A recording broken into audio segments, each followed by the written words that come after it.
Opening the e-file immediately stakes a claim in the center and prepares swift development for the queen and king's bishop.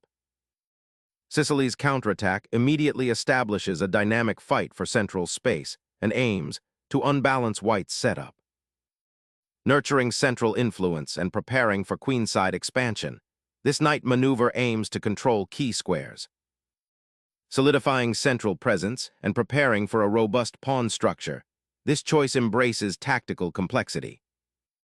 Opening the center decisively claims space and invites immediate confrontation, forcing black into a strategic choice about pawn structure and piece development. Opening the center immediately offers dynamic play and invites immediate tactical exchanges. Opening the central files after the pawn exchange, white establishes a mobile knight poised for tactical adventures. Immediately challenging, the knight forces white to define their central ambitions while developing a crucial piece. Securing the knight's central presence and preparing for pawn advances to gain space. Preparing b5 to challenge white's central pawn and gain queenside space. Pinning the knight immediately puts pressure on black's development, potentially disrupting their central control and creating targets. This aggressive bishop placement aims to exploit any slight hesitation in black's setup, demanding immediate attention and forcing them to consider defensive measures or counterplay. Releasing the d-pawn's central grip, black prepares to develop the bishop and solidifies their pawn structure, a common response to the aggressive English attack setup. This maneuver, while seemingly passive, aims to maintain flexibility and potentially challenge white's queenside pawn majority later. Embracing the Sicilian dragon's sharpest lines, f4 immediately stakes a claim in the center and aims for a kingside pawn storm, a risky but ambitious endeavor that creates dynamic imbalances. Challenging the central pawn and developing the queen to an active square, black aims to disrupt white's ambitious kingside pawn push and create immediate counterplay. The queen's journey to b6 exerts pressure on the c3 knight and indirectly targets the d4 pawn, forcing white to consider defensive arrangements rather than purely offensive ones. This audacious placement also opens lines for potential future discoveries and prepares for pawn advances on the queenside. Shielding the queen from the bishop's gaze, this maneuver simultaneously prepares for central expansion and subtly hints at a potential kingside attack, creating a dynamic tension that black must carefully navigate. Snatching that pawn immediately creates a fascinating positional imbalance, leaving your queen exposed to a rapid counterattack and potentially disrupting your pawn structure if white correctly defends. Consider the long-term ramifications of isolating your queen from the safety of your king. Asserting pressure on the queen side, this maneuver directly challenges black's vulnerable queen and aims to disrupt its coordination, potentially opening lines for further infiltration or forcing concessions. Unleashing the queen to probe the queenside offers a dynamic pawn advantage, but exposes the monarch to potential early skirmishes, a risky gambit that might sacrifice initiative for fleeting material gain. Expanding forward, the pawn aggressively probes the knight, forcing a decision and potentially seizing more territory in the center. This energetic advance creates immediate complications, as black must carefully consider the safety of their queen and the development of their pieces amidst this sudden shift in central control. Diving into the open lines forces a sharp confrontation, revealing the vulnerabilities created by the exposed queen. This capture, while seemingly aggressive, pulls the knight from its defensive post, potentially weakening the kingside structure. You're embracing the chaos, hoping to exploit the disarray of the white pieces. Striking at the heart of black's exposed queenside, this thrust opens the f-file and aims to dismantle the pawn structure that the black queen, perhaps prematurely, helped create. White now gains significant dynamic potential, with the e-pawn marching forward to disrupt any nascent development and create potential weaknesses. Consider how this pawn's advance impacts the center and frees up your own pieces for future action.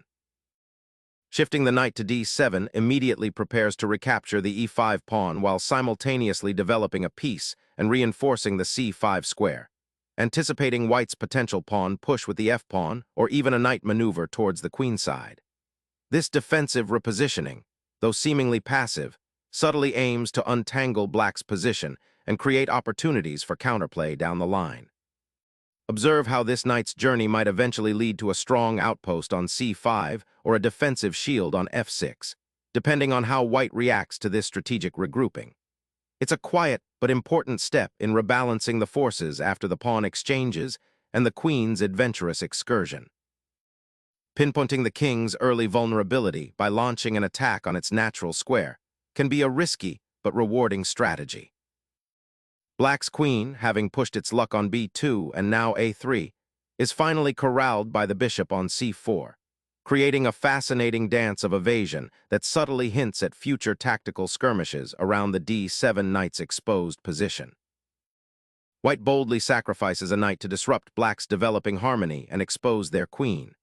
This gambit aims to seize the initiative by forcing a dynamic imbalance, potentially opening lines towards black's king, which is currently somewhat sheltered, but may find itself under direct fire if black mismanages the ensuing complications. The key will be whether black can consolidate their material advantage, or if white's attacking energy proves too overwhelming, creating decisive tactical threats.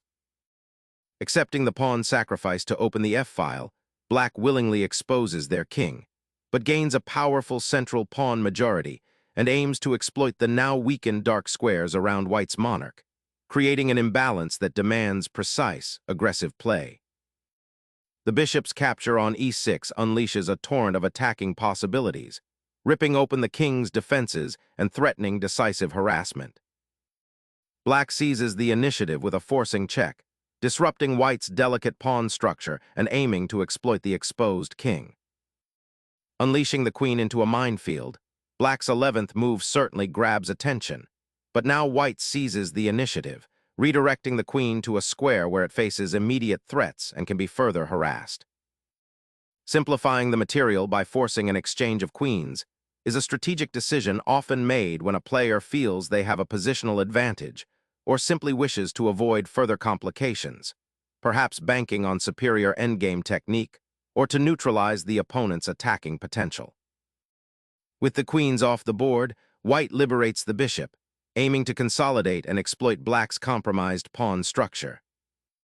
Unveiling a developing piece into a central square now aims to connect your rooks and exert pressure along the d-file, aiming to exploit the doubled pawns white has on the king side, and possibly pry open lines towards the enemy king, which remains somewhat exposed.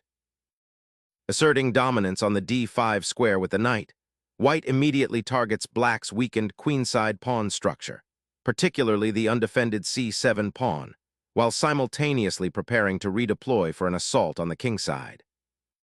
A vital square on d6 is now occupied, offering the bishop a more active diagonal and simultaneously preparing to challenge white's central pawn mass.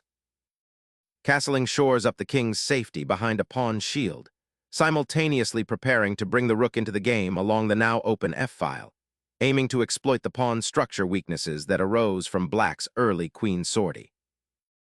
Black aims to dislodge white's advanced knight and activate their own pieces, but this allows white to centralize further and potentially develop a dangerous kingside attack. The sacrifice of the knight, while seemingly giving up material, brilliantly simplifies white's position and creates significant attacking potential. By removing black's knight on f6, white eliminates a key defender of the kingside and opens crucial diagonal lines for the remaining pieces. Observe how the white bishop on e3 now gains influence over the entire kingside, while the queen's path to the h7 square becomes much more menacing. This exchange strategically positions white for a powerful initiative, aiming to exploit the weakened king's defenses. The pawn structure has been shattered, opening up the king's defenses in ways that will require careful maneuvering to exploit or neutralize. Unlocking the open files, the rook's aggressive thrust dramatically reshapes the board, creating immediate pressure on black's vulnerable castled king and opening avenues for further pawn advances. Committing the king to the center, while the rook now dominates the open f-file, is a precarious situation, as the doubled pawns on the king side create immediate weaknesses that white's advanced pieces are poised to exploit, potentially leading to a swift attack. The bishop now locks down the critical light squares surrounding black's compromised king, creating a subtle yet potent positional stranglehold. Abandoning the king to its fate, the black monarch stumbles into the heart of the enemy position, a desperate gambit hoping to disrupt white's attacking structure, but instead exposing itself to immense danger. The rook's intrusion onto the 7th rank, culminating in its capture of the b7 pawn, dramatically reshapes the board, instantly creating a 2-pawn deficit for black. This seemingly simple pawn grab is actually a calculated risk, aiming to exploit black's somewhat exposed king and lack of piece development. White now possesses a powerful passed pawn on the file, a significant asset in the ensuing endgame, while simultaneously disrupting black's pawn structure and potentially opening lines for further attack. The decision hinges on whether black can effectively counter white's initiative and leverage their material advantage, or if this sacrifice will prove to be the decisive blow, leading to a swift victory.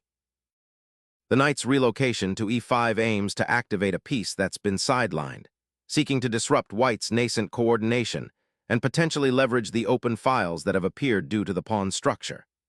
It's a proactive attempt to inject life into black's position, hoping to create counterplay against the somewhat exposed white king or challenge control over key central squares, even if it means accepting a temporarily awkward pawn structure.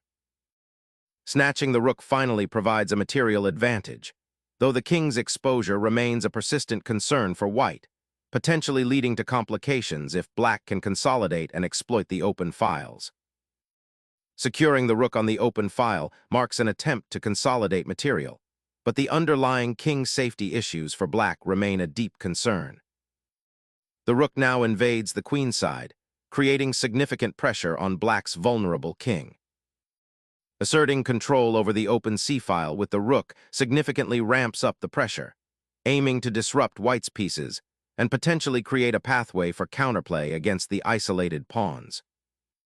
The rook now heads toward the queenside, aiming to pressure black's isolated pawns and potentially create a passed pawn on the file, while black's forces are still consolidating their material advantage.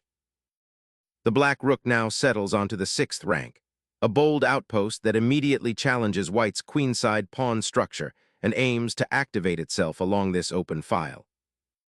Solidifying the queen's pawn and preparing to activate the bishop on d4, white aims to exploit black's slightly exposed monarch and uncoordinated pieces. With black's king exposed and on the run, this aggressive advance aims to create counterplay by activating the monarch and potentially creating threats on the queenside. Securing the queenside pawn majority with c3 establishes a more robust defensive structure, aiming to prevent any immediate infiltration by black's knight and bishop. Suddenly, black seizes a file with the rook, aiming to disrupt white's control and create counterplay where none seemed readily available. White's rook now aggressively occupies the formidable file, a bold assertion of dominance that simultaneously threatens black's beleaguered pawns and aims to control crucial lines in this increasingly open terrain. A final desperate check from the rook, aiming to disrupt white's consolidation and perhaps expose the newly centralized king in a chaotic dance. A calculated risk, moving the monarch to safety now, recognizes the immediate dangers to the king's exposed position. A final desperate gambit to inject some life into this already decided position, seeking to disrupt white's otherwise harmonious setup by forking the king and rook. Suddenly, the white king abandons its safe haven on the back rank, a bold maneuver gambling on the hope of escaping the impending onslaught and perhaps finding an unexpected refuge on the queenside. Spotting that isolated rook on a8 is a good idea, but sacrificing a pawn and potentially the initiative to do so feels like a risky gamble, especially given how precarious black's own king position has become. This king's detour, while seemingly evasive, opens a crucial diagonal for your remaining pieces and prepares to contest the open c file, aiming to disrupt black's piece coordination. Driving the king into the open with the rook, this forces white's monarch to retreat from its centralized, if exposed, position, aiming to exploit the now undefended back rank after the exchange of queens and the earlier capture of the rook. The king's desperate scramble for safety becomes the central drama now, as white's monarch ventures into the fray, aiming to intercept the black king's flight path and perhaps even join the attacking party. The rook's relocation to the second rank injects immediate pressure, threatening the white queen and creating an active outpost for black's pieces, while simultaneously preparing to contest the open c-file. Securing the queenside flank with this pawn advance establishes a crucial defensive barrier and prepares for potential pawn advances that could restrict black's rook mobility, aiming to create a solid structure against further incursions. Black finally initiates a serious counterplay on the kingside, aiming to exploit the exposed enemy monarch and the somewhat passive rook on the queenside. The king's newfound freedom on g4 presents a precarious situation, as the rook on a8 now aims to sever any potential escape or defensive lines, creating an immediate threat of perpetual check or even a forced mate if black misplays. The black king, having been granted a surprising amount of mobility, now ventures into the heart of white's territory, aiming to disrupt the queen's rook and potentially create threats. Bringing the rook to the 7th rank unleashes a potent threat against black's exposed monarch, forcing a critical decision and potentially initiating a decisive exchange. Exploiting the misplaced white king, this knight detour forces immediate concessions, disrupting any immediate plan to use the open files and potentially creating weaknesses in the g-pawn structure, should white's king try to escape that way. Unlocking the bishop's final potential, this exchange clears the way for decisive pawn promotion and aims to exploit the opponent's exposed king. A valiant effort to simplify by trading pieces, but sacrificing your king's safety for mere material often backfires, as you're now faced with an exposed monarch and a dwindling pawn structure. Advancing the flank pawn aims to create a protected passed pawn, demanding black's immediate attention and restricting their bishop's influence. A desperate check, seeking any counterplay in this utterly lost position where material and structure are so decisively in white's favor. Reclaiming the initiative, white aims to activate the monarch towards the center, creating a more dynamic endgame scenario where the king's newfound mobility could be a significant asset. The black monarch, after a perilous journey, now seeks to establish a stable sanctuary amidst the clashing forces, hoping to disrupt white's territorial claims before the remaining pawns decide the game's fate. A decisive check, forcing the black king into a perilous exposed position. A bold strategic pivot, this retreat of the bishop aims to contest control of the vital d6 square, preventing white's rook from finding any further comfort or offensive deployment along that crucial diagonal. Grasping at the last vestiges of initiative, the rook ventures forward, seeking to exploit the exposed black monarch's weak central presence and potentially disrupt any hopes of a quiet endgame transition by forcing a change in the pawn structure. Unleashing the rook to harass the opposing king's sanctuary, this maneuver attempts to disrupt white's pawn majority and potentially create counterplay on the open c-file. Asserting dominance on the queenside opens avenues for the rook to exploit the now weakened light squares. Relinquishing control of the 7th rank to your opponent's rook opens a challenging defensive task, forcing your king into a more exposed position and potentially limiting its mobility for the remainder of the game. Unleashing the rook down the central file is a decisive action, aiming to dislodge the enemy queen from its active post and solidify the king's safety. A crucial moment to fortify the bishop and explore the open files, but this retreats it from the central fray and offers white another chance to consolidate their material advantage. Initiating a final decisive kingside penetration, forcing black to solidify their defensive structure. King's safety, or rather the lack of it, is paramount here. Bringing the monarch directly into the line of fire on the 6th rank invites further tactical skirmishes. King's desperate flight now faces a stark choice between a perpetual check and a potentially decisive tactical blow. A desperate gambit to disrupt white's discovered attack, forcing a check that momentarily halts the inevitable march of the white king. The white king vacates the dangerous diagonal, seeking a safer haven while preparing to advance further into the enemy territory. Initiating pawn advancement on the kingside with h5 aims to disrupt white's defensive structure and create potential mating threats, but it simultaneously weakens black's king's immediate safety and risks overextension if not supported properly.